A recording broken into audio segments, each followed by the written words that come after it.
Hi everyone. Today I'll be giving a brief overview on customer sentiment analysis.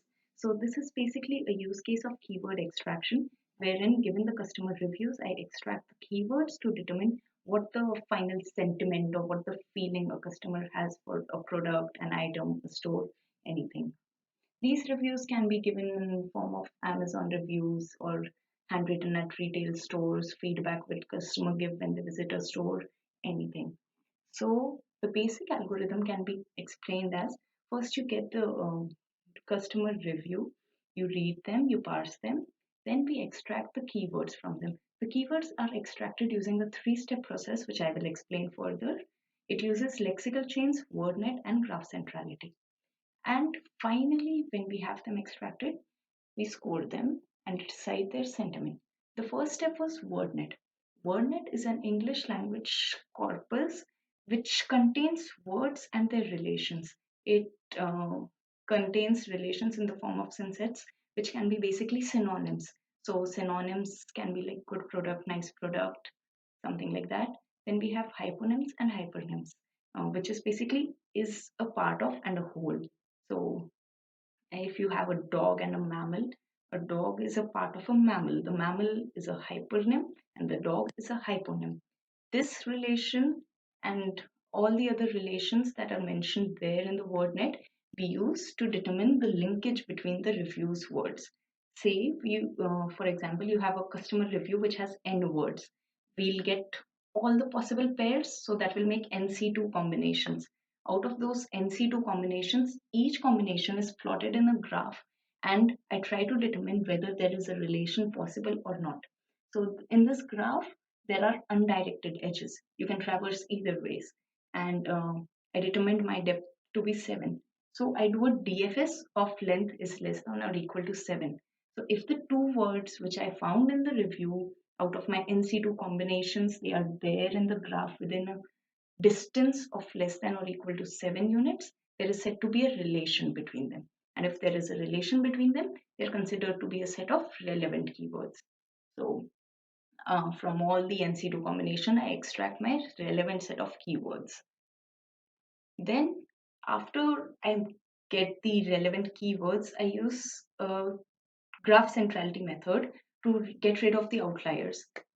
Let's say for an example, a customer review is like, I visited the store, there was a wide range of products and I was quite impressed. It was a rainy weather and I got delayed, but overall it was a nice experience. Over here, rainy weather is an outlier.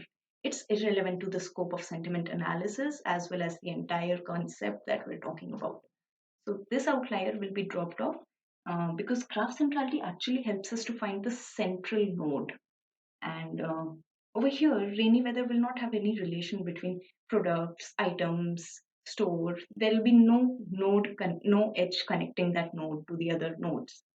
That proves and that helps us realize and get rid of the irrelevant words, and we drop all the useless keywords because of this. The graph centrality algorithm with the highest score was PageRank. It is already being used in the Google search algorithm, and this gives us the highest score. In the final step, when we have the actual relevant set of keywords, and there are different sets of each uh, particular group of keywords, I use a lexical chain to score them. The previous, we just studied hyponyms, hypernyms, and synonyms. So those concepts and those scoring methods are used. Hyponyms and hypernyms of each other, they're scored as 0.5, whereas synonyms are scored as 1. So I use that scoring method and score each word in a lexical chain and divide it by the total length of the chain. This gives me a lexical chain score, and I determined the ideal threshold to be 0.6. So if the lexical chain score is greater than or equal to zero point 0.6, I keep this chain, otherwise it is discarded. So that helps us in further optimizing and getting the perfectly relevant and representative set of keywords. A quick recap.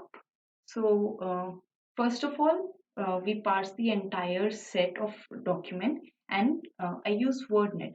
I use WordNet to get relevant words which are maybe repeated in the paragraph or represented as synonyms. So WordNet helps me group all of them together, and then after I've grouped them together, I remove the outliers with the basis of graph centrality. And here we used PageRank. So now I have the ideal set of words, remove the extra ones, and finally score them using lexical chains. And once again, I take the best possible lexical chains. In these final set of keywords, we are now ready to apply the sentiment analysis. So sentiment analysis is done using an algorithm of centiwords. It is a huge corpus of English words, and they are scored from a range of -1 to +1, where -1 is negative, 0 neutral, +1 positive. And this score helps us determine what each keyword, what the sentiment each keyword brings to the table. So in this way, you can use keyword extraction for many applications. Sendywords is just one short example of how you can use it in your day-to-day life. You can use them for news articles, any review, book summaries, or anything that's happening around. And the most important thing is getting the correct set of keywords. After that, applying any analysis, any prediction model, any algorithm is easy, and the results will be more optimal because obviously you have a more accurate and a better representative set of keywords. So thank you, and please get back to me for any questions. Thank you.